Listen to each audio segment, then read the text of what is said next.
Long before the Fab Four, life on Merseyside marched to the beat of football. And if you're from the red half of the city, Liverpool FC call the tune. This club is more than football. This club is really a family. It's a really special club. Liverpool Football Club is one big family, and it always has been. It seems almost sacrilegious now, but Anfield began life as the home ground of Everton. But a disagreement over the purchase of land in 1892 saw Everton leave, and Liverpool were formed by Anfield's owner John Houlding. In the nearly 126 years since, the ground has become as famous as any player or manager. I even don't have a word to describe how it's Anfield. The atmosphere is just electric. It just puts it all into perspective when you come. Amazing. You have to be in the pitch to know how Anfield is, especially when you score goal. At the entrance to Anfield is a permanent reminder of the great manager Bill Shankly. His 15-year tenure began in 1959, bringing 10 trophies. But almost as importantly, he was the first to adopt the song that became the club's anthem.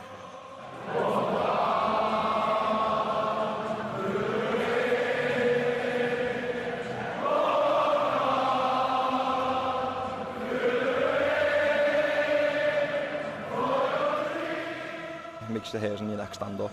It's special. It means more than just the words in the song. It's about togetherness.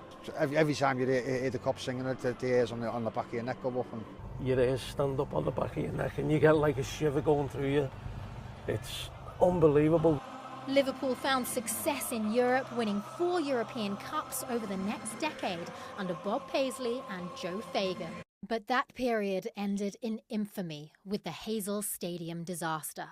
Liverpool fans charged into a group of mainly Juventus supporters at the 1985 European Cup final, causing a crush that would kill 39 fans. 14 Liverpool supporters were found guilty of manslaughter, and English teams were banned from Europe for 5 years, with Liverpool given a 6-year hiatus. It was during this time, in 1989 to be exact, that Liverpool fans were involved in another tragedy, this time as victims. It happened at the Hillsborough Stadium in Sheffield, where 96 fans were killed in a crowd crush at the FA Cup semi-final against Nottingham Forest. Hazel and Hillsborough, the club was changed forever. And the way the community came together after Hillsborough, I think, you know, what we've already talked about, that just shows the connection between the club and the community. From the tragedy of Hillsborough, the standing cop was removed, but its essence lived on, transcending Liverpool into a new era, winning 9 domestic trophies, binding the community and edging the team towards the greatest of triumphs.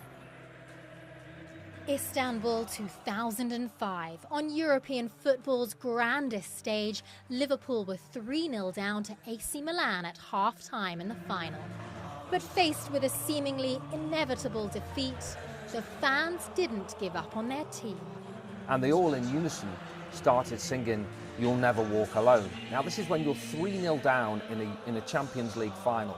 It's probably cost you thousands of pounds to get there. You've every right to feel sorry for yourself. The players heard the crowd singing "You'll Never Walk Alone." There was a lot of soul searching at half-time. We all had to look at ourselves first and foremost, and then we had to go out and sort the mess out. But I think the key was having the fans on side. The fans stuck with us. 3 Liverpool goals in 6 minutes helped take the match to penalties, where Liverpool prevailed. The miracle of Istanbul became the party of Liverpool.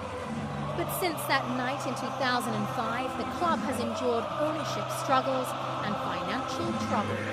Liverpool are 6 years without a trophy, 28 years without Premier League success. Still, pride runs deep and optimism is rising. Because Liverpool is again finding its feet, rebuilding, restructuring and re-energizing. European glory